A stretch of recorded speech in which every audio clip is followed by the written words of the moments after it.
to learn about networking. This is a great opportunity to practice and to speak and to participate, because that's kind of part of the learning process.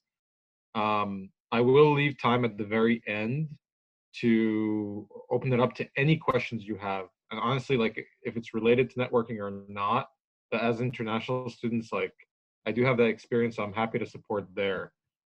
So let me just share my screen real quick and we'll get started.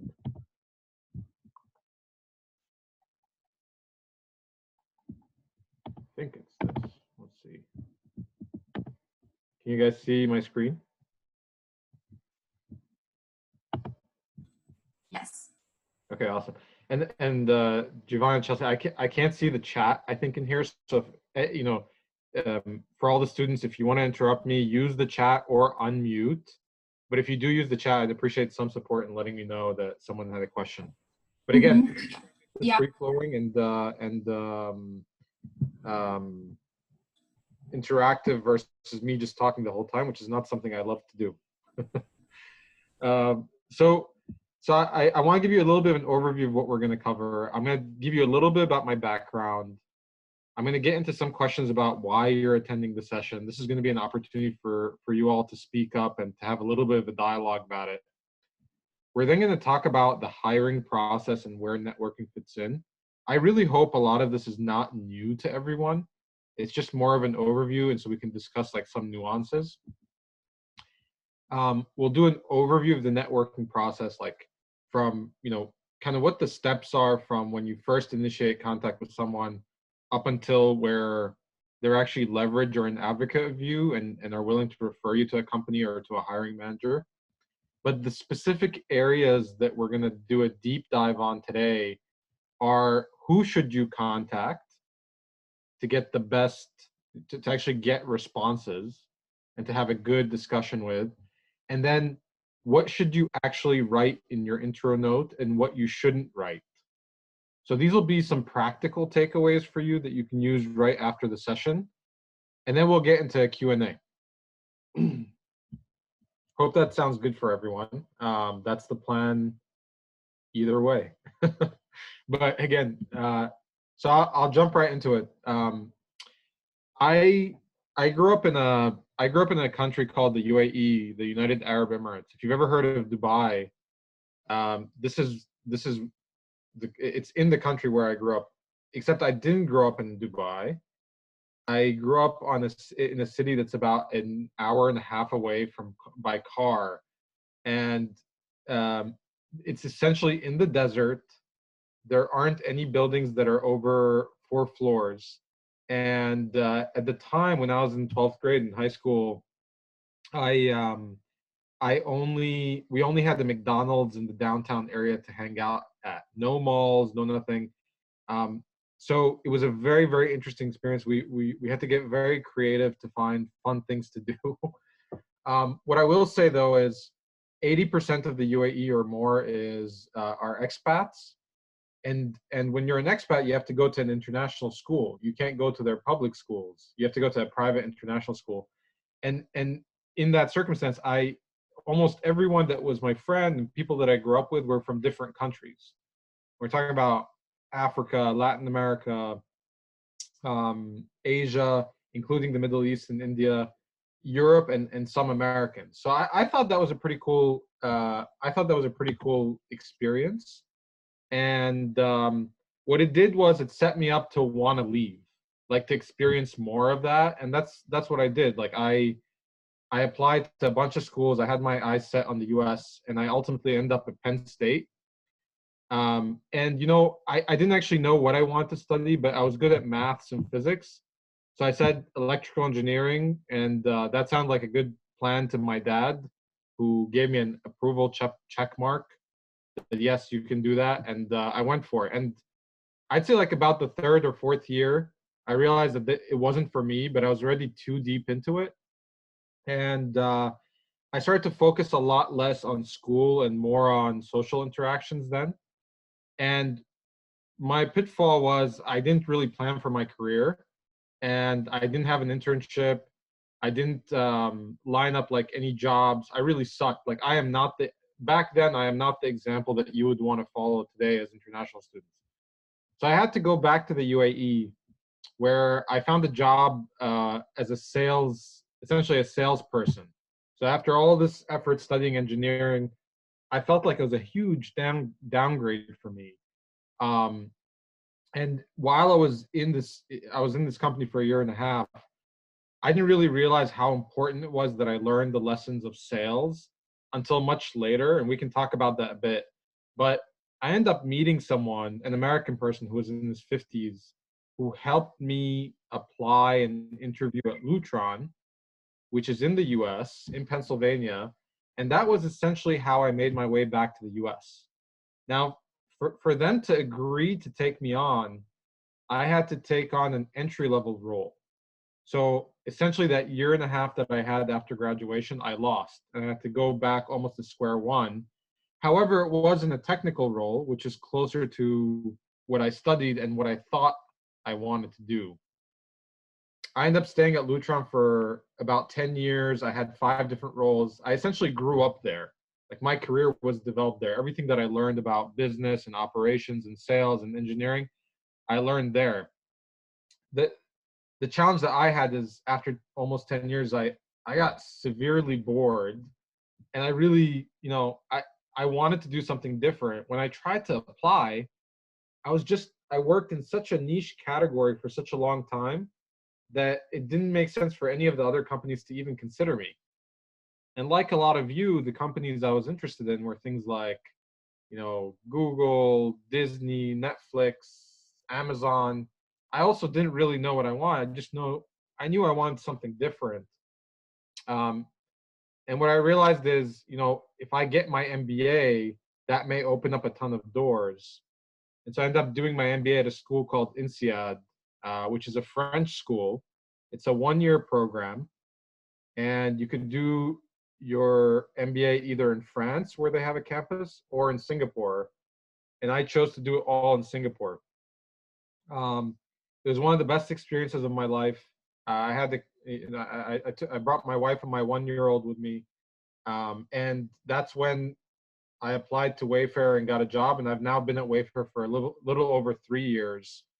And Wayfair has been such a great experience. Wayfair is in the Boston area. If you haven't heard of it, they're a public e-commerce company that does over $10 billion in sales, and they're focused on home furniture goods. And I'd be happy to talk to anyone who wants to about Wayfair after this presentation. Any questions for me so far? No? All good to go? Okay. So moving on, my first question to you all is, I'd love if someone would be willing to unmute themselves and talk to the rest of the group and me about why they've joined the session, what they're hoping to get out of it.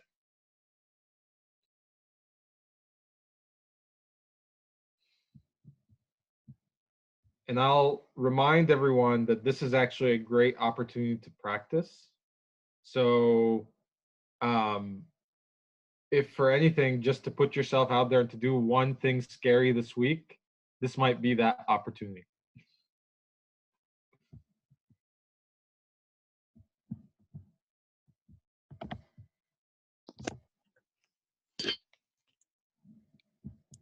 Anyone? I can unmute myself. My name is Christina Khan. I'm not a student, but I am the director of UCF Global, or International Student and Scholar Services. And I was really interested to see this session today. Thank you so much, Sammy, for presenting, because I think it's so important for all of our students, but also for all of our staff who are supporting international students throughout this process, to really get some more insight into job search and networking and all of these types of things. So thank you. I really appreciate that, Christina. Thank you. Look, if a student is willing to participate with me here, again, I'm more than willing to speak with you guys offline after this discussion to help you with your personal challenges with networking or looking for a job in the US. So, in networking, a key thing is to give and take. So I'm asking for something here. If you guys give me that, I'd be willing to give back. If that gives any encouragement. And it's okay if no one wants to. That's okay. But I want to make one point, I'll push for it. Yeah, Sammy, I just want to make a comment too about what I was hoping to get from the session. Like Christina said, I really relate to that. I also work at UCF Global, but I'm also an international student. So I feel like I can benefit, for on both of those sides. I'm, constantly networking and trying to further my career here in the US, but also work with other students at UCF Global, not so much, but at the International Student Association as the vice president, also get in touch with all these students who seek our help to try to get internships, volunteer opportunities, jobs in the US. So I'm very excited to see like your strategies and what you can share with us too. And I think this is really, really helpful and everybody's going to benefit a great deal from it. So thanks again. You're welcome, Javon. Okay, that sounds great. I did have another question, but again, if people are feeling like they'd rather just listen, I'm okay with that as well. But I'd love to hear, maybe what we could do is, does anyone have an example where they have tried to network recently and are willing to tell us what they did and kind of what happened?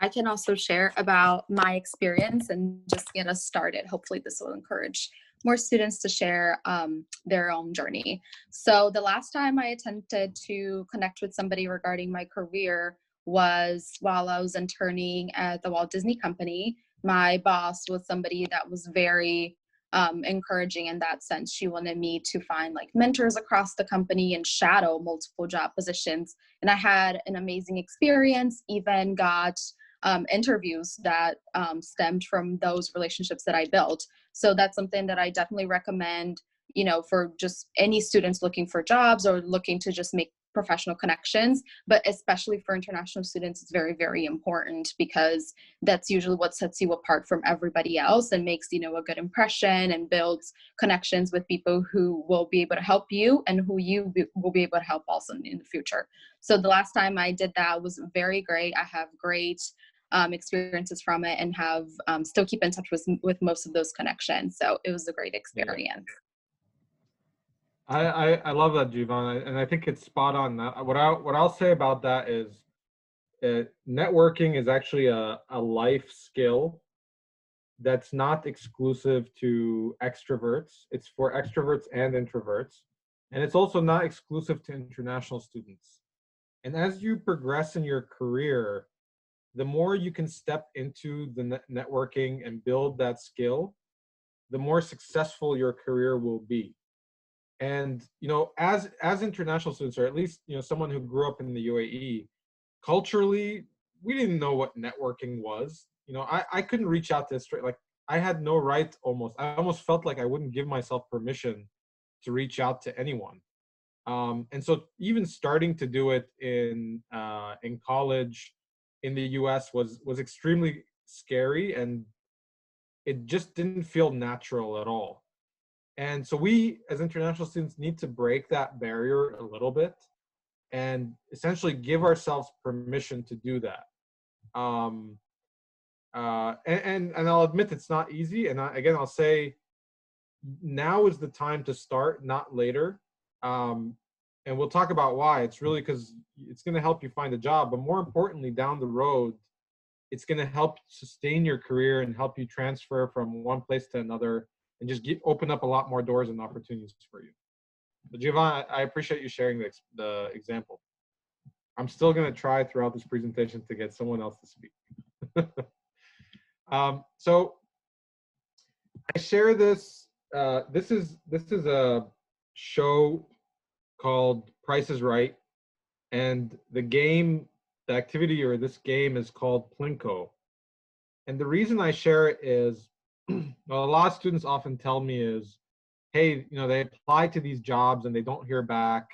And this is so commonplace now, like almost every student knows this. Well, what I'll tell you is, even for someone who's 5 years into their career, 10 years, 20 years into their career, this image of what it's like to apply to a job online does not change. It's like pure luck. You essentially put your resume in the top, and it almost feels like it goes into this maze or black box, and you have no idea if you're going to get a call back or if anyone sees your resume, and you kind of just cross your fingers. And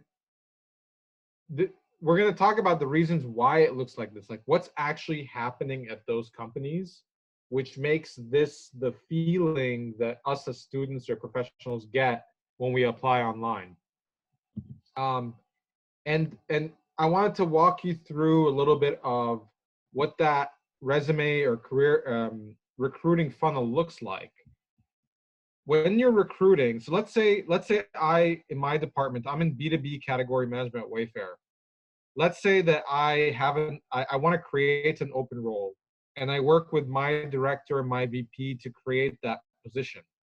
What will happen is I also need to collaborate with a recruiter at Wayfair who's on the hiring side.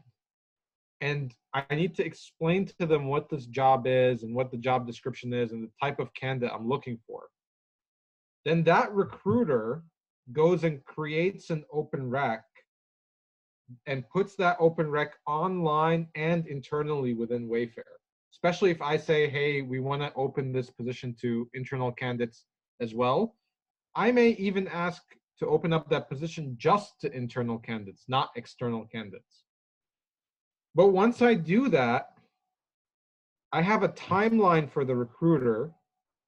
They have a KPI, a key performance that they need to fill that rec, let's say within 3 months.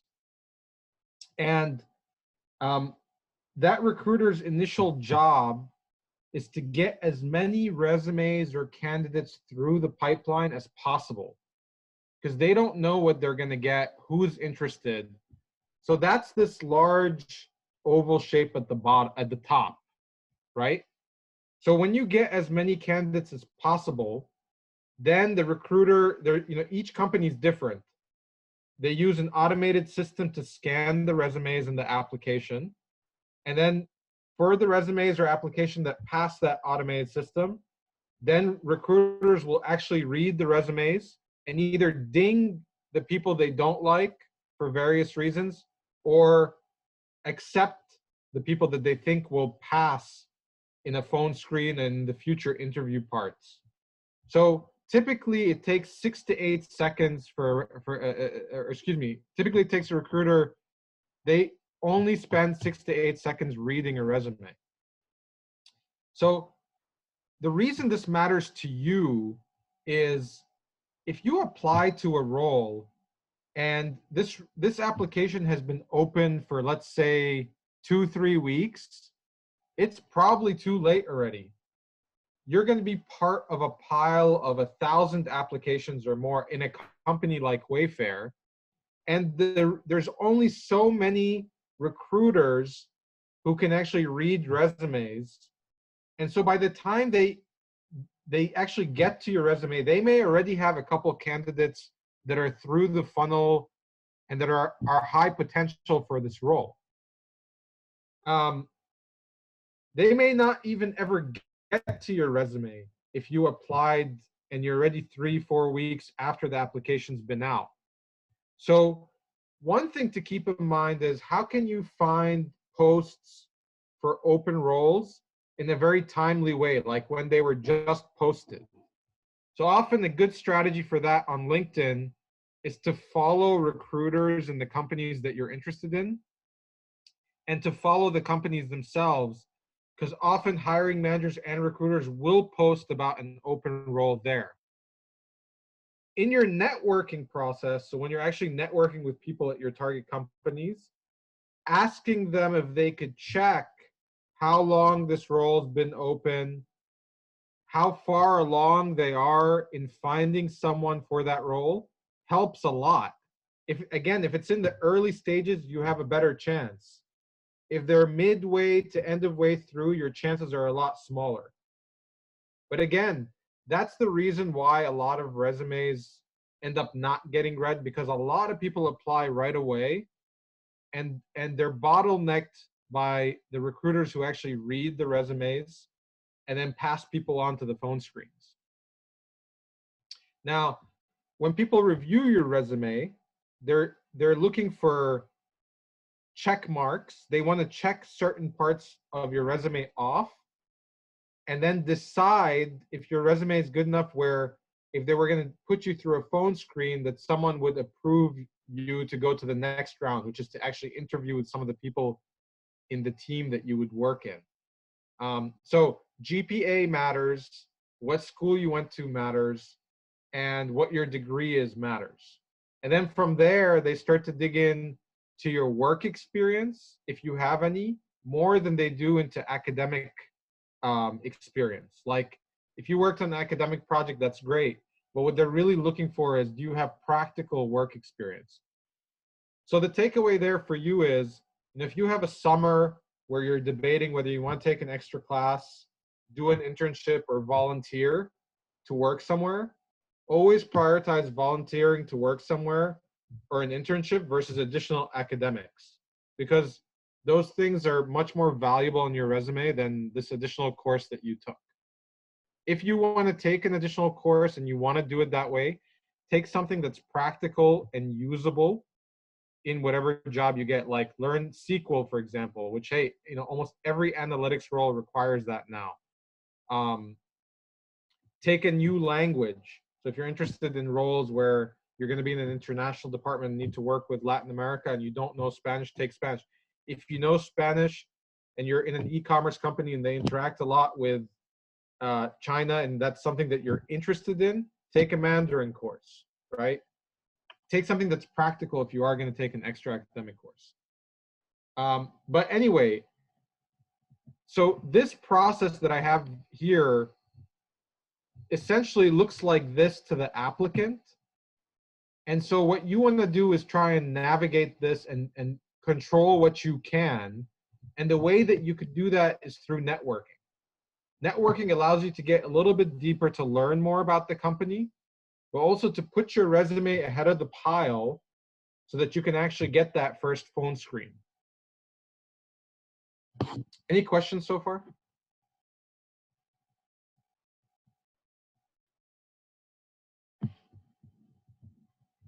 It's very hard to gauge if I'm on track with everyone or if I'm missing the mark. Should I call out names, or is that not the UCF way? I don't know. I have a feeling maybe people don't have access to microphones, but guys, if you want to, if you're not comfortable being on the screen or, opening your camera, or even speaking into the microphone, that's okay. Just drop it in the chat. I'm monitoring that. So I'll just read the questions. All right, I appreciate it. Yeah, exactly. We don't need to see camera. We could just listen, and also, like, if you don't want to speak up, you could just drop stuff into the mic. That works as well. Ooh, I got some notification.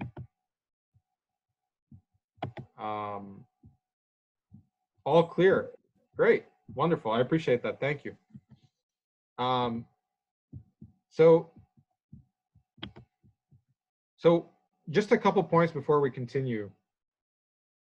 We are, the purpose of this session, and typically the purpose of networking for students, is to find a job. That's why you're even like getting up in the morning to even try, despite it being a very scary thing. But that's not what you actually want to do while networking. You don't want to actually ask for a job. And these two things are at odds. And I get this question all the time, like, how is networking about not asking for a job? But that's actually the reason that I'm networking, is to ask for a job. And what I'll tell you is, you want to ask for a job at the right time. That's the most important part here. From my experience, when I would network with people, let's say I speak to 10 new people, I will naturally connect with 2 out of 10, meaning without any extra effort, just being myself, somehow, some way, 2 out of those 10 people, we're on the same wavelength. And so with those 2 out of 10, I'm much more comfortable being transparent and vulnerable. And even it takes a lot less time for me to talk about, hey, you know, I'm actually looking for a job, you know, what advice do you have for me, and how can we help each other? Like, is there something we could do to help each other, and what might you be able to open up for me if possible? And so you want to think of networking in that way. Like, I'm actually networking in search of someone that I connect with and who could potentially be an advocate for me. And by the way, it's not that different than dating. And this is such a terrible analogy. I'm not the right person to talk about this, because when I would try and meet someone for dating, I'm closer to the 0 to 1 mark in terms of connecting to someone versus 2 or 3. But my point is here, when you're trying to date, it's, you know, you don't want to ask for what you want right up front. You need to build the connection first. And so the takeaway here is you're interacting with a human. And even if your objective is to look for a job, you don't want to ask for a job until it's the right time.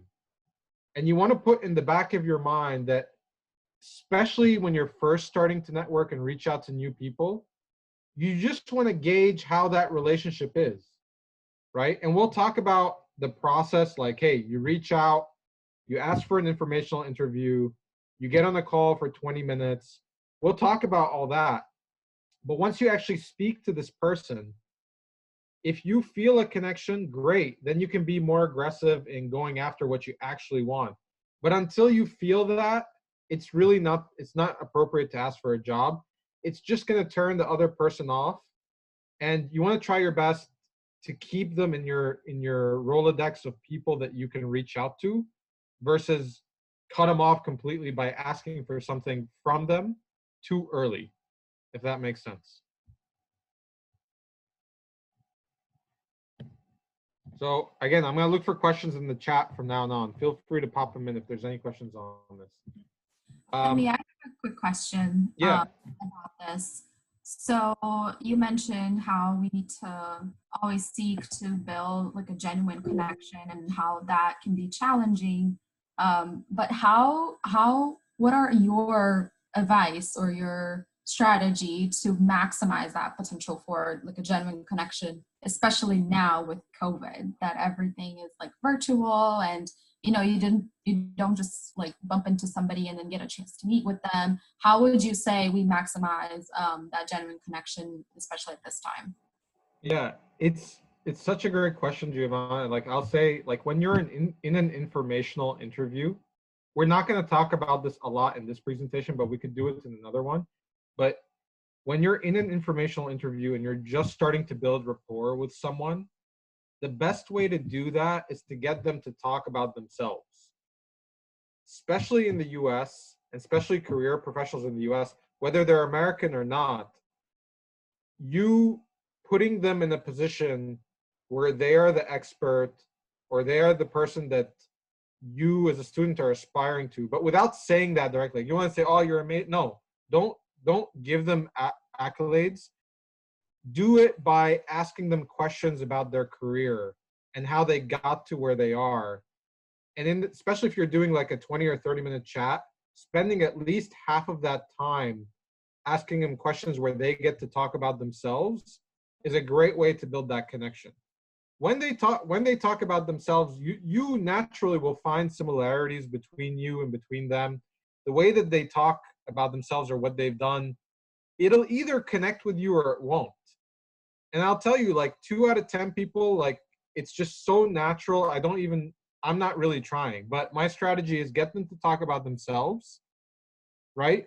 And then once you do that in the rest of the meeting, you can talk a little bit about yourself, but the more it can connect with something that they said, the better.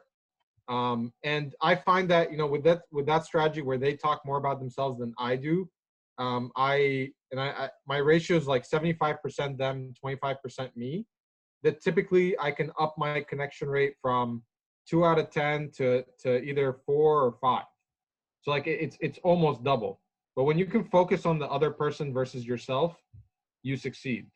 One thing international students do often, and I want that that I don't like, and I think messes up their chances of building a connection, is in that very first conversation, they almost come off as complainy and like, woe me, like I'm having such a hard time finding a job, and it, you know, I'm struggling with class, like there's a lot of classwork.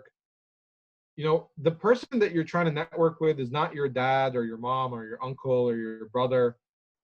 Don't give them that energy, because it's off-putting. It actually sucks from their energy, and it makes them less want to talk to you or want to help you. You want to come in as, I'm trying to learn, I'm super interested about you, and like anything that you say about yourself and your experience is going to help me learn and grow, and that you're super, super appreciative that they took the time to do that for you. What you don't want to do is come in and like talk about your problems, or even, I'll be honest, like I think last Friday I had a conversation with someone, and from the beginning of the conversation, just their energy was just so down. And like, I had to ask them, what's going on? Like, man, I'm really struggling with classes, and like, I don't know what. I'm like, okay, like, you know, don't worry about it. Like, the conversation went a direction that wasn't helpful for the student. Like, I essentially patted them on the back. They needed it at the time, but that's not what you're trying to do in informational interviews. You want it to be a good energy in there. You don't want to drain energy from the person you're speaking to. You want to give them energy, and the way to do that is to get them to talk about themselves. Giovanni, I don't know if that resonates with you or if it answers your question at all.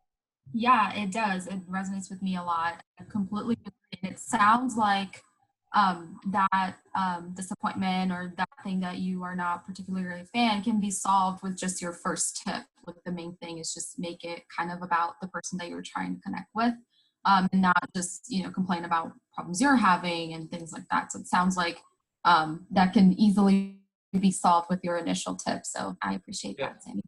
And I'll say you can get there with this individual. Just don't do it in the beginning. Mm-hmm, mm-hmm, mm-hmm. Yes. So moving on. So let's talk about the steps, like the networking steps. I showed you like a very high level overview of what happens when you apply online. And I told you, or I suggested to you, that networking is a way to circumvent that process so you can get a phone screen. So how do you get from actually contacting people to asking for a referral? And so the idea here is, when you apply online, and I really hope everything I say right now is not new to you, but if it is, make sure that you ask me questions. But if you're focused on 100 company, you're diluting your energy and you're diluting your focus. 100 companies is way too much. Yeah, you can apply to 100 companies because it's easy to just put your resume and hit submit. That's not what's going to get you the job. So you want to work with your career advisor, if you have a mentor, your family, to narrow down a little bit to the industries and then the company within the industries that you are most interested in. Now, I know for undergrads that's easier said than done because you don't know what the hell you want to do. You're new, you don't have a lot of experience. And so it's like, I don't know what I want, Sammy. Like, I think I want this. My challenge to you there is pick something and go through the process of networking. You will learn so much through that process that it may actually answer your question of, oh, I actually don't like e-commerce. So then let me change my strategy and go down a different road, like maybe something like social media or BuzzFeed or some sort of journalistic like company. But you're not going to know unless you go down this path. And so my advice to you is just pick something, go through this process. You will learn a lot, and it will hopefully answer the question of, is this the industry or the type of companies or role that I want?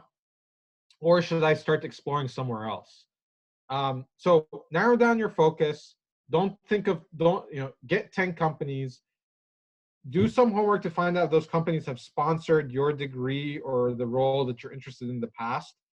There are a lot of resources out there. like usvisajobs.com, but there sometimes your university has some tools that allow you to check that. Make sure that you're considering that when you're figuring out your target companies. Once you have your target companies, LinkedIn and your university resources are a great place to find names of people that you can connect with. You want to find alumni, but you also just want to find anyone that you might have any connection with. So if you're from Brazil and there's a Brazilian person at a company, don't disregard that. That could be a cool person to try and reach out to. You have automatically something in common. And keep taking that view as you're making a list of people. But what you want to do is you want to make a list of people for each target company that you have. And what we're going to do a deep dive on in this presentation is who are those people and how to think about that list. Okay? You want to reach out to those people and ask for an informational interview. I don't know, Giovanna, you know what an informational interview is. Do you want to kind of tell us your take on what that is? Yeah, sure. So from my understanding, Sammy, please jump in if you have a different perspective. It's a time where you're just going to dedicate to get as much information as you can about a certain role or a certain company or even like a certain area if you're not like too broad. So for example, if I'm interested in a data analyst role at Wayfair, I would have to just find somebody that I have a connection with, or like somebody that I know, a connection in common, you know, anything like that, and try to reach out to them and see if they would be willing to do like a quick chat, a quick interview with me so I can find out as much information as I can.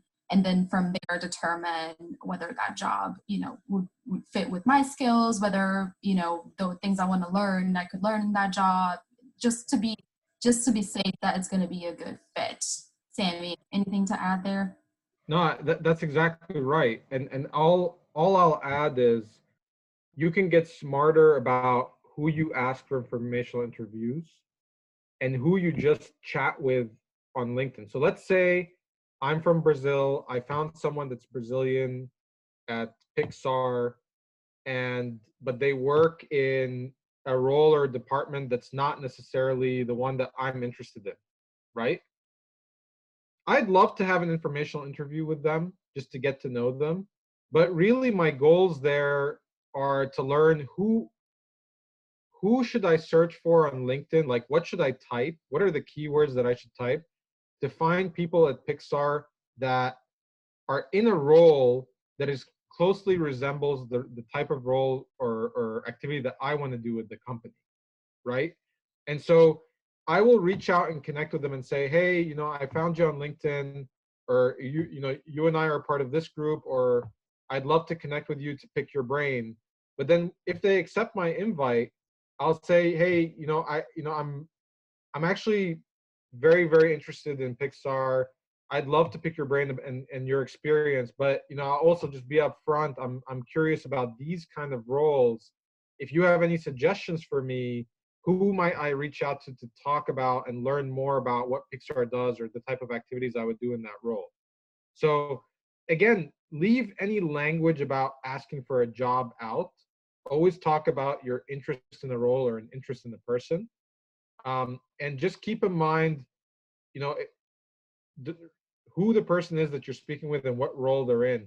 I have so many people that want international students that want operations roles at Wayfair reach out to me, but I'm in category management. So I'm constantly chatting with them and they're like, oh, you can't help me. But yeah, I can't, but I can give you some context of people who might, right? And it would be wise and awesome of them to just recognize that ahead of time so that they're making the best out of their calls. There's several challenges in networking. Being brave enough to reach out, then actually maximizing the potential of your informational interview and connection building. And you need to do both if you're just starting. We talked about point 5 a bit, that you're really looking for someone that you connect with. And in the beginning, if you're just starting, keeping in mind that how you feel about this person, how you think they feel about you, how the conversation went. And depending on that, you can ask for a referral as soon as the second conversation or follow-up note to the first conversation. I've actually spoken to some international students where in the first call, I was just very impressed with their background, their communication skills, and they were very targeted, and they knew exactly kind of what they wanted to do in Wayfair, and it matched with what I'm able to help them with. That even with them, without them asking, I offered to support them with a referral right from the first conversation. So I just want to let you know that that's possible, and that you can ask for that referral as early as a follow-up to your informational interview, but it really depends on how well you think you connected with the person. Any questions so far? I have a quick comment with just something that really resonates with me and I keep hearing time and again, and I've, at least from my experience up until now, it's proven to be very true, which kind of goes with the whole information interview thing. I've never reached out to a person and had them say no to, you know, talking to me about a specific area or even like their job, their professional journey, anything like that. And I think typically people will tell me like nobody will say no to like interns or students, but even after graduation, I'm a master's student now, but even after I graduated with my bachelor's and wasn't like that between phase, I've never gotten a no when I reached out to somebody and said, hey, you know, I'm just interested. One day I want to do something similar to kind of what you do or work in your area or, you know, anything kind of what Sammy kind of went through, but I've never heard a no. So that's just my takeaway. I just wanted to make that comment. People are willing to help you if you, you know, ask them and of course are polite and all of those things. But people generally are very, very happy to, you know, do an information interview or help you in any way that they can. So Yeah, be afraid to do that if that's an issue. I appreciate that share, Giovanna. I'll tell you, like, there's a lot to unpack in what you said. And what I'll say is like, it, you know, it really depends on who you reached out to, what you wrote in the note, right? And how you came across to them just generally. And like, so I'll follow up with you. Like, I'll ask, did you ever get ignored? Maybe not a no, but did anyone ever not reply back, or is it rare? No, I think just because I've never like not received a reply, but keep in mind I've never like just connected with somebody I hadn't had anybody in common with. So here's what I mean. Like every meet and greet that I've had during my time at Disney or even like on LinkedIn, typically there is a common connection. There is somebody that probably already talked to that person saying, hey, this person's gonna, you know, email you or is gonna message you. You know, there have been situations where, you know, we had our first meeting and either our goals didn't line up or, you know, that instant connection didn't happen. The genuine connection that you were mentioning, Sammy, that happens. And then, you know, that's all you have, just one first meeting, one quick conversation, and then it just doesn't, you know, you don't jive with the person, which is okay. But, you know, that's part of the process. But getting ignored or ghosted, if you will, in the very first try, that never happened to me. But again, I think, Giovanna, it's because you were very targeted in who you reach out to. Mm-hmm. Like you did your homework, you have some sort of connection, or you were introduced. So, you know, when you set it up like that, it's amazing. It's so different from cold calling, like someone that's just net new. I have no idea who they are. I'm crossing fingers, right? And that's when you become really good at networking, you know how to maximize your chances. And you do that by step one, filtering the actual people who you reach out to know that you're going to get a great connection. By the way, I get ignored all the time. My push to you, Giovanna, is maybe if you're not getting ignored, and this is just feedback to help like grow. Maybe you should be reaching out to like more VPs and CEOs. Like push your limit.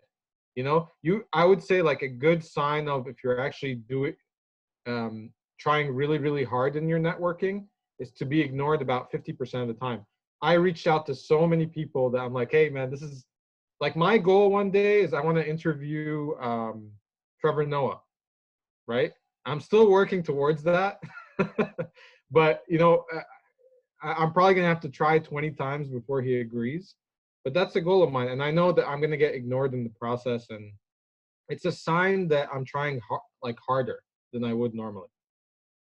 I agree. Maybe I'm being too safe. Maybe I need to, you know, just either try and just talk to more people, or yeah, maybe higher ups, different areas. I'll take that.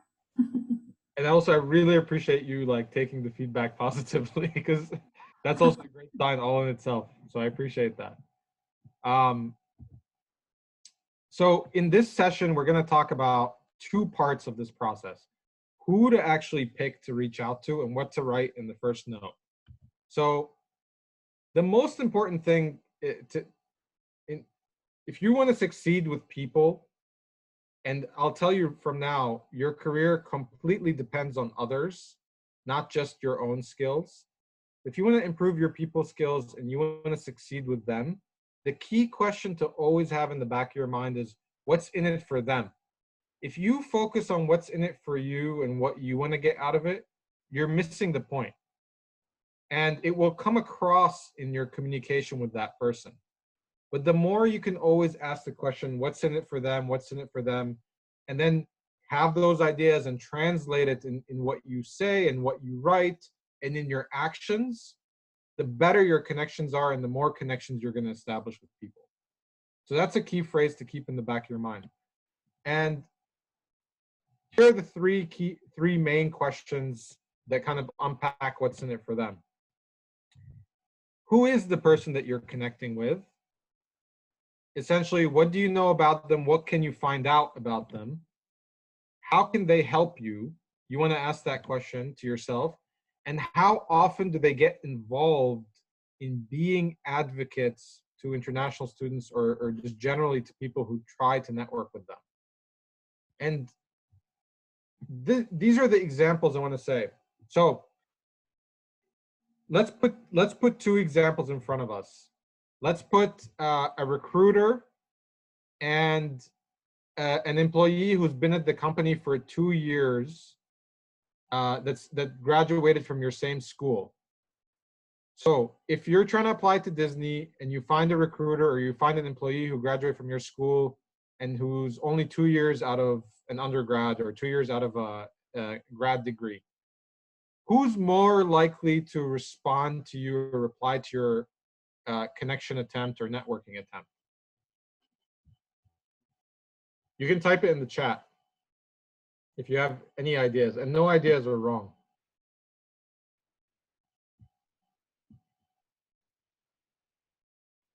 No one wants to venture a guess. Recruiter or 2-year employee?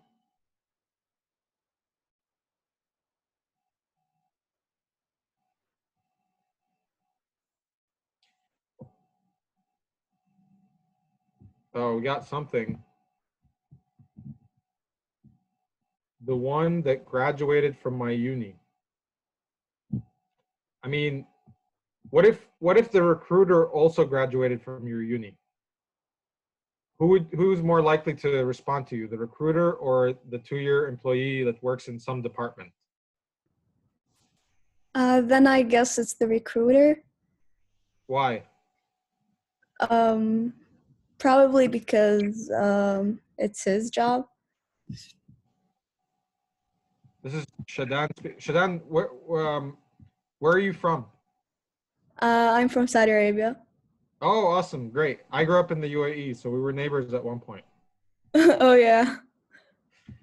Shadan, I thank you for, first of all, congratulations on unmuting and like actually answering. I really appreciate that. I think it's a good sign of you being ready to try and do this networking thing. And what I'll say is, yeah, it seems like the recruiter would be the right answer. But the truth is, recruiters are very popular, right? Because everyone's trying to network with them and everyone's trying to reach out to them to ask about a job or an open opportunity. So with recruiters in particular, what matters if you're going to reach out to them is timing. And so if you find the recruiters at Disney that recruit for the type of role that you're interested in, you don't even need to connect with them. You could just follow them on LinkedIn. And if they post something about a role, that's when you want to reach out and say, I'm interested, because it's in that moment that the recruiter is desperate or is just starting to look for someone for that role. And remember, you want to be at the top of that resume pile, not in the middle or at the bottom. So with recruiters, timing is very important. Now, if you just reach out to a recruiter to ask for an informational interview, it's less likely, in my opinion, that they'll respond to you than an employee who works in one of the departments who graduated from your school and has been there for 2 years. Why? Because there's less people trying to reach out to that employee than trying to reach out to the recruiter, right? And so the point from this about understanding who is the person that you're connecting with is how often are they involved?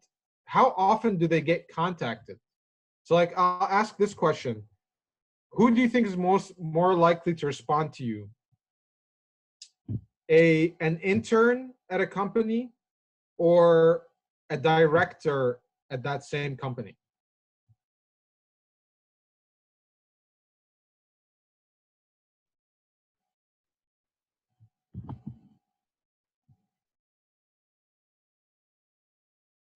So we got chat. Yeah, so the one that graduated from, you're saying the director, Shadan, and I'll tell you that it's actually least likely that the director will respond to you versus the intern. Because the reason is the director gets contacted all the time for networking opportunities. The director also gets contacted by third-party companies trying to sell their services. So their LinkedIn feed is, or email is like completely bogged up and they're constantly filtering it, right? So when that director sees that you're an undergrad at this and like you didn't make a great case for why they should respond to you, they're more likely than not going to ignore it. If you could reach out to an intern from your school, even from the same company, and you can say, hey, I'd love to pick your brain about how you got this role, your chances versus that director is at least 50% better. Giovanna, I don't know what your take is on that as well. I agree. I think it's smart to kind of go for people who are not so used to getting all those messages. And also, but the recruiter thing kind of caught me, like, I was like, maybe it could be the recruiter. But yes, you're completely right. I can imagine the amount of messages that they get regarding, find me a job, or, what can I do at your company, and all those things that aren't really helpful for them. So yeah, I completely agree. And what I'll say is, I'm not suggesting that people don't try and network with a recruiter or a director. Actually, that's where you want to end up when you get good at this. But with them, you want to apply the strategies that you were talking about, Giovanna, where they were part of the similar event. You were introduced to them, because unless there's that kind of level of connection prior to you reaching out out of the blue is not going to hit the mark with that. I like the strategy of interns or co-op or people who have been at school at the company 2 years or less, or 2 years or less after graduating, especially for people who are just starting to network, because it's a skill and you want to practice it so that when you get to the point where it's someone who can truly be an advocate for you, you have a better sense of how it flows and what you're looking for and how to carry those conversations. A lot of international students come to me and say, I reached out to 3 people and no one responded, and so I stopped doing that. I don't try and network anymore. I'm like, who'd you reach out to? What did you say? And then my advice is always try and reach out to someone who is more likely going to respond to you, because you want to practice right now. It's not so much about you finding a job right from the beginning.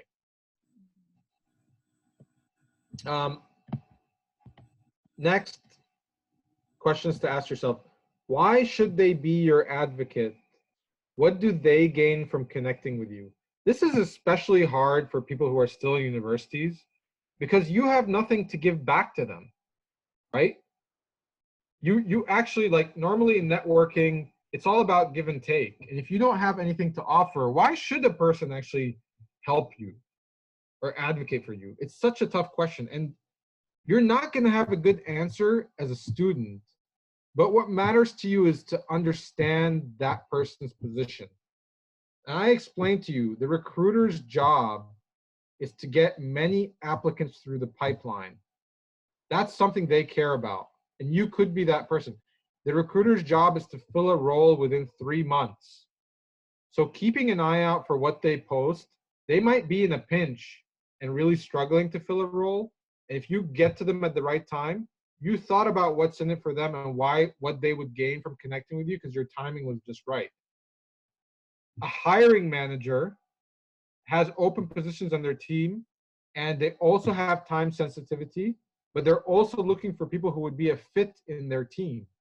So the more you can articulate why you would be a fit in their team, the more opportunity to say, you know what, I am one of those candidates that you're looking for. I'm not saying that that's easy to do or something most students are successful for. I just want you to have in the back of your mind to understand, this is the person I'm trying to connect with. This is the thing that they care about, and I should just know that. So in my conversation, if I can figure out how to touch on that a little bit, I will, right? Next, what is a legitimate starting point of connection with them? And I'll say, like,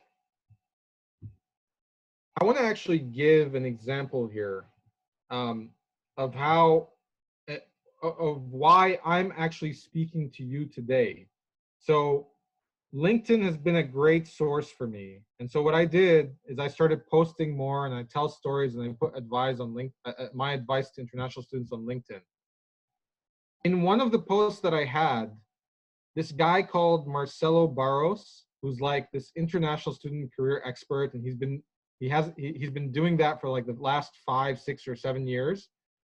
He reshared my post because he found it interesting. When he reshared my post, Giovanna liked it, or like clapped for it or something.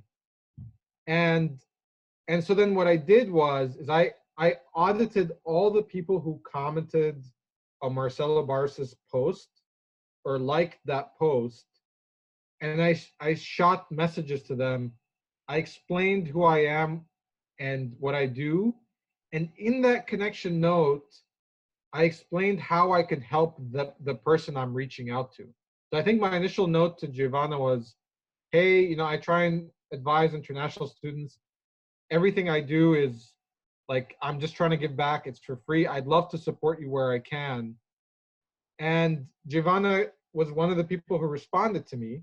We had an initial chat, and one thing led to another, and here we are. I'm presenting to you today. So in a way, it was created out of thin air, out of a post, and here we are today. And that's kind of the power of networking.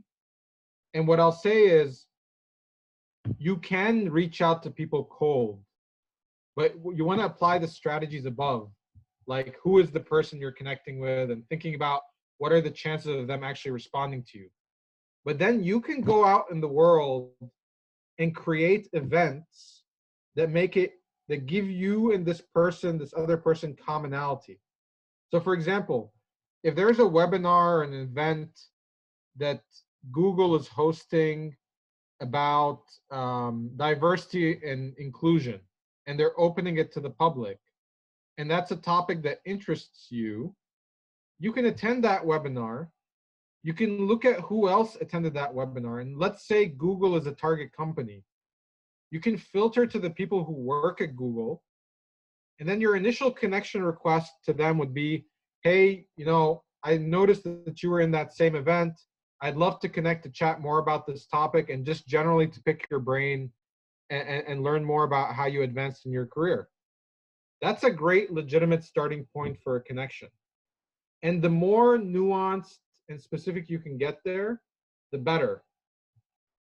this also goes back to why it's so important to focus. So not to apply to 100 companies, to think about 10 and to make a list of people, because everything I just said is a lot of work.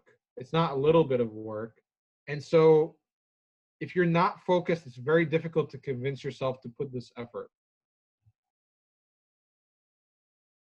Any additional thoughts on that, or does that make sense? Okay, moving on.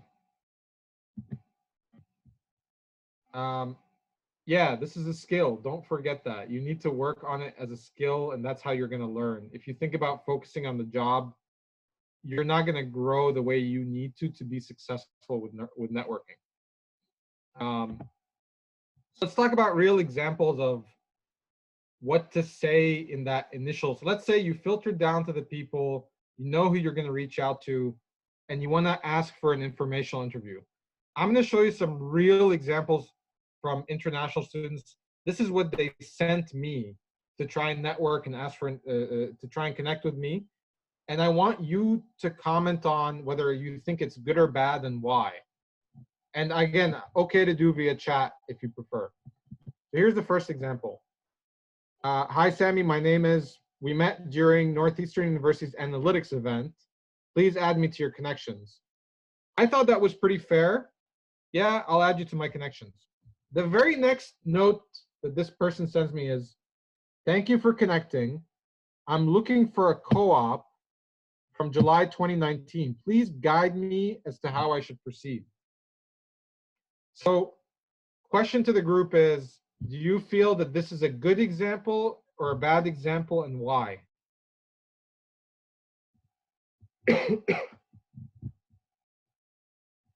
You could just type in the chat good or bad if you want. We'll make this very easy.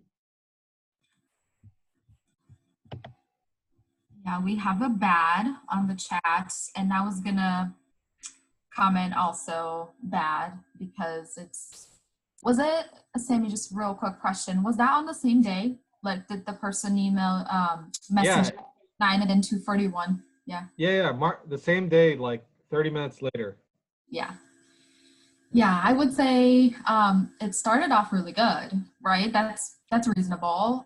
You attended the same event, but then right after there should have been something more like an informational interview or just a quick chat to get to know each other's backgrounds and goals, those kinds of things, before you just jump into, say, like, show me how to, get a co-op, basically. Yeah.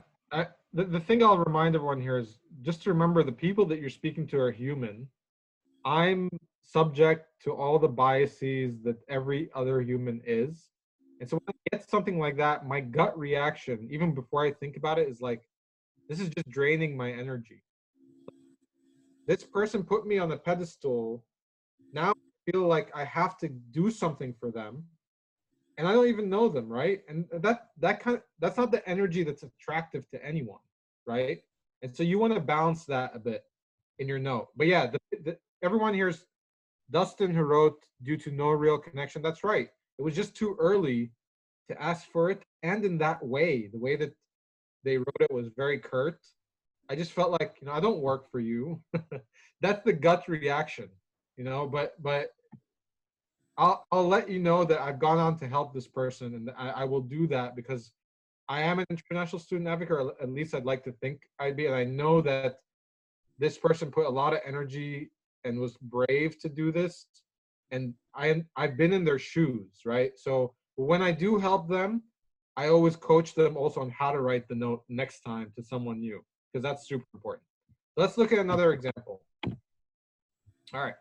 So this one, look, so this person had a title at the top, which was interesting, right? I hadn't seen that before. They wrote guidance regarding full-time opportunity procurement at Wayfair. So right from the very beginning, they're asking me for a job, which is something we talked about not doing. They said, hey, Sammy, glad to find a Penn State alumni here. I'm a second-year MBA student, concentration supply chain. I have 8 years of experience prior to the MBA. I want to connect to get your guidance to apply to a full-time role. Let me know if you can spare some time to guide me. Look forward to speaking. And then they attached their resume in the note as well. So how do you all feel about that? Is that good or bad? And if you can add a little reason why, that would be super helpful.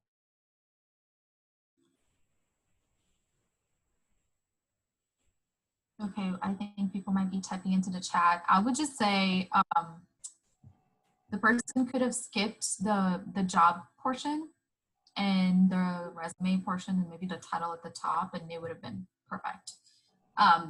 And maybe like not put that you want to connect about a job or something. Just start with your school, like you're both alumni from Penn State, you know, introduce yourself briefly, and then say you want to pick your brain about, you know, careers and procurement at Wayfair. I think that would have been acceptable. I mean, obviously, Joanna, you're spot on. What I'll say is it was better than the previous example, right? Because the person was nice in their approach, right? Not, and that actually, the impression that it leaves is definitely different.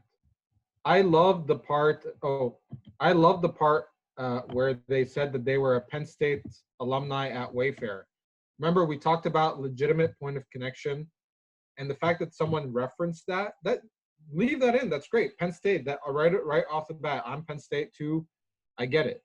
I'm not gonna do anything with the resume.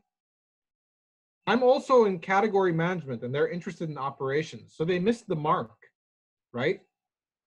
And so this was they put a lot of effort to do this, and they missed the mark, and they asked for a job. Again, I went on to help this person, but what I'll tell you is no need to include the resume. Don't talk about the job. Include things like what school you went to or any legitimate point of connection. You went to the same event, you met someone that knows you, whatever it is, that the legitimate starting point of connection, include that in the note, and be courteous and be nice. That's important, obviously. Let's look at Question still yeah. about that one, Sammy. So what if, let's say you had shared a certain position on your LinkedIn feed and that person wanted to connect with you regarding that? Would that be okay for them to say like, hey, you know, I'm a Penn State alumni. I saw that you shared this on your feed. Thank you so much for connecting with me. I'm very interested in the position. My background is in this, this, and that. Would that be okay to like, to say then after, would it be okay to schedule like a 15-minute call where we can potentially talk about it? How would you feel about that? What do you think my response would be? I don't know. I mean, maybe if you're looking for a candidate, it would be very helpful to get a message on LinkedIn, but also you probably getting a bunch of them. So there's two sides. No, there. you're right. I might be getting a bunch of them, but it would 100%. This message would be absolutely perfect in that scenario, because I put something out in the world saying I need help. I'm trying to fill this position, and someone that potentially matches this position and has interest reach out to me. That's exactly the reason why I put it out. So yeah, absolutely. And I think, Jalan, great question.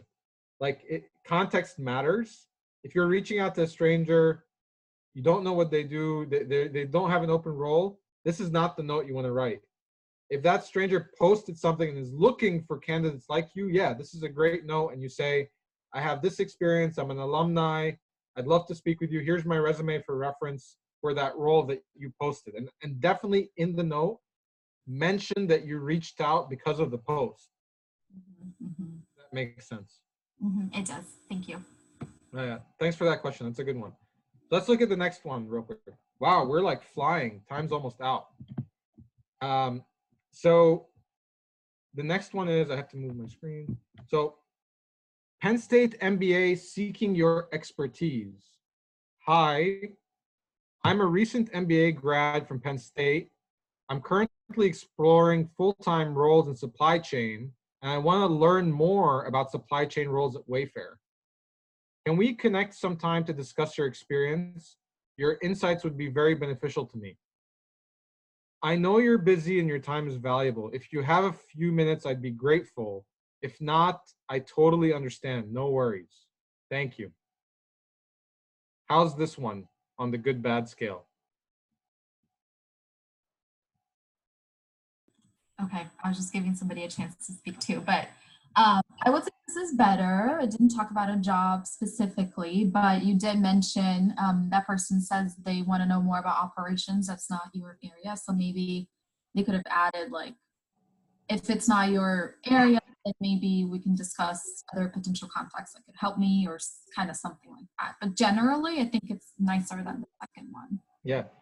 Giovanni, I'll tell you, this is the best example I've gotten. Fortunately, unfortunately, I would say, like, ignoring the supply chain operations role at Wayfair, because I'm not in supply chain. This is the, I would, for the students listening to this, I would copy paste this note and just alter it to match them and to send it out. Like, this is exactly how you should be reaching out for an informational interview. I in particular like the part, like, when they did include the title, Penn State MBA graduates seeking your expertise. Yeah, that didn't put me off. I'm not like, oh, I need to find a job for this person. They didn't include their resume. Like, they didn't give me homework to do. They said, hey, I want to introduce myself and I'd love to pick your brain. Yeah, that's exactly what we should be writing. And if I was an ops person, this would have gotten like 100 out of 100. This would have been a perfect note, right? But yeah, this is the example that we all should be following when reaching out for informational interviews, particularly from strangers. Sammy, I just want to add a quick comment. It seems like, looking at all three messages, it just seems that obviously it's a spectrum. So the first one is kind of like the most not impersonal kind of message. And then the person obviously put in more effort, more time into writing a tailored message to you, Sammy, as we go to the third one. So it just seems like the first one, like the second message doesn't even have your name on it. Like, the person probably just copied and pasted it, you know, to everybody that connected with them that day. And I feel like that's kind of what puts people off too, and the pressure of like guiding them through a process that could take like months to go through. So that's kind of just, and something I've learned along the road as well, that you need to be really specific and personalized with everything that you communicate out there, even like your resume, or like when you're trying to connect with people too and networking. It's very important to know who you're talking to, and you know, tailor your message to that person and not make it sound like you're just cold calling and just 100 messages a day, because it's definitely not what you want. Totally. You want to personalize your messages as much as possible. The less canned or copy paste they look, the better. Like, when it's canned, the person on the other end feels like they're part of your process, and people want to feel human and, like, even in some cases special. And when you have a canned message, it feels like, whatever, you're doing this to 1,000 people, I don't care. I think that's right, that humans feel like that. I'm just saying that's a natural human reaction to canned messages. Okay, let's look at another example. So I have, hi, no name. I hope you're doing well. I currently work in this company, and my internship started from 1st of July and ends in 30th of August. Furthermore, I'm looking for an internship co-op in data analytics, starting from 14th of September to December 20th. If you can help me, I'd appreciate it. I can send my resume if you want. I look forward to keeping in touch and staying connected. It would be a great pleasure to hear back from you. I'm not even going to ask you if this was good or bad. What I'll tell you is, it's definitely on the bad side. They're totally asking for a job. It doesn't seem super personalized. And all of these extra details, like, your internship starts here and ends here, and then I'm looking for an internship from, holy shit, like, you've given me so much homework to do. And like, you're like, right off the bat, the energy's not right. You're asking for a job, you're giving me too much details. You want to avoid writing an email like this.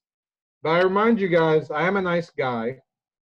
So I did respond to him, trying to help. And this is what happened. So I said, hey, I can help with full-time roles, not with co-op. Find 2 to 3 open positions and I'll refer you to them. And then he said, oh, okay. So currently I'm looking for a co-op role or intern, but when I'm looking for a full-time role, I'll definitely let you know. Thank you so much. He wrote this at 9:56 a.m. 2 minutes later, he wrote, so for full-time roles, Should I let you know of all the openings which are in Wayfair, where I work? Or can you refer me to any other company where you have business contacts or referrals? And my response, I mean, I had no choice but to have this kind of response, because, I mean, I don't even know you, right? Like, you've like sucked my life out. I'm not even sure if I can help my cousin or my brother this way. I mean, I probably want to help my brother, but just to let you know, like, I want to, and by the way, I'll remind everyone that I understand this person doesn't know what they're doing. I always choose to believe they have the best intentions, and I'm always going to try and help because I've been in their shoes once upon a time.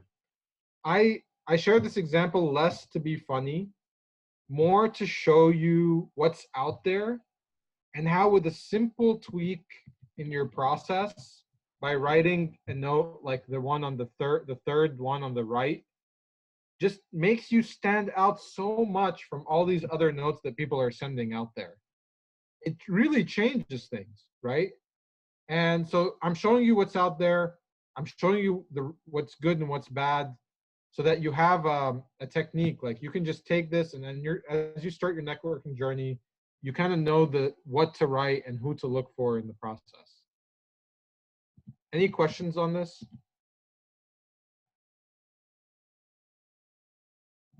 Okay. I want to show you some other good examples real quick before we conclude. So this is someone that reached out to me. They said they're an INSEAD alum, which is where I did my MBA. They already have an interview lined up for the exact role that I already have at Wayfair, which is a senior category manager. And they're wondering if they can touch base with me to pick my brain. This is extremely targeted, very concise note. It's absolutely perfect. Like, it would be very difficult, not just for me, but for anyone to say no to this, because it's spot on. And by the way, this person is a stranger. They weren't introduced to me, but their note was so targeted, personalized. They already have an interview. I have zero pressure except to share and try and help this person. Very easy to respond to this type of note. Here's an example of a note I sent to a stranger when I was searching for a job. So I'm a 17J grad. That's INSEAD lingo for I'm an INSEAD and I'm graduating in summer. And I said to this person, I was a little bit bolder than I recommend to you. I actually told them I'm applying to positions at Google, and I'd love to pick their brain about their role in the company in general. Any help would be appreciated. And look, 2 minutes later, I got a response, happy to chat, drop me a line. This is a complete stranger, right? But I know exactly why this person would respond to me, because I'm an MBA alum. I made my intention very clear. I am looking for a job. That's bolder than I recommend. But I say, yeah, I'm looking for a job, but that's not what I want from you. I just want to pick your brain about your role because it's interesting, and the company in general. This final note is about how to follow up with some meetings. So like, every time I meet with someone that I think I want to follow up with or continue to network with, I'll always send a note afterwards. And I'll say, this was a senior director recruiter at Zillow that I met at a networking event. And I just said, I had surgery on my knee. I came a bit early to her presentation. And while she was setting up, she let me in and she let me sit down. We had a little bit of a chat. So I made sure that I sent her a note afterwards just to remind her who I was, and just to say, hey, thanks a lot and enjoy the rest of your trip. It's just like these little touches that keep that connection, that conversation going. Any questions on any of this? I'll also say that we're opening it up to, I mean, if you have any other questions, let me know. I'll also say that I have a book out that talks more about networking, but every other challenge that international students typically have. And that book is available for free today. So if you go to Amazon, and I think we're going to share the link with you afterwards, but if you go to Amazon, you can just download it for free. If you read any parts of it, you have any questions, let me know. I'm more than happy to connect with anyone that listen to this presentation and to answer your specific challenges or your questions, or even if you want to learn more about Wayfair, since obviously the setting may be a little bit too intimidating, but I'm happy to do it one-on-one or offline as well. Just feel free to reach out to me. Yes, thank you so much, Sammy, for making the book free today and for this awesome presentation. I definitely got a lot from it, and I'm sure other students did as well. So just want to thank you again for your time, and hopefully we'll be doing more events in the future together. Just one thing, just one final comment for everybody. I think Sammy is putting himself available to, work with any of you one-on-one, help you out, with anything. He's open to questions. So this would be a great way to kind of put in practice everything that he talked about today. So yeah, we'll see. Hopefully, Sammy, you get some students reaching out to you. I am also open to chatting with anybody that has any questions about anything related to this. I'm happy to share my experience. And yeah, just thank you for everybody for being here. I'll be sticking around for a little bit longer, just in case we get any questions, Sammy. I want to be mindful of your time. So if you have to go, please feel free. We'll chat later. But yeah, thank you everybody for coming. Hope you all have a great rest of your day, and let us know if you have any questions, okay? Yeah. And I super appreciate the opportunity, Giovanna. And like I said, I think you make a great point. Take advantage of the opportunities you have to practice, because, by the way, like when you start a full-time role or a co-op or internship, you can't sit on the sidelines anymore. You're going to have to participate, especially in the US.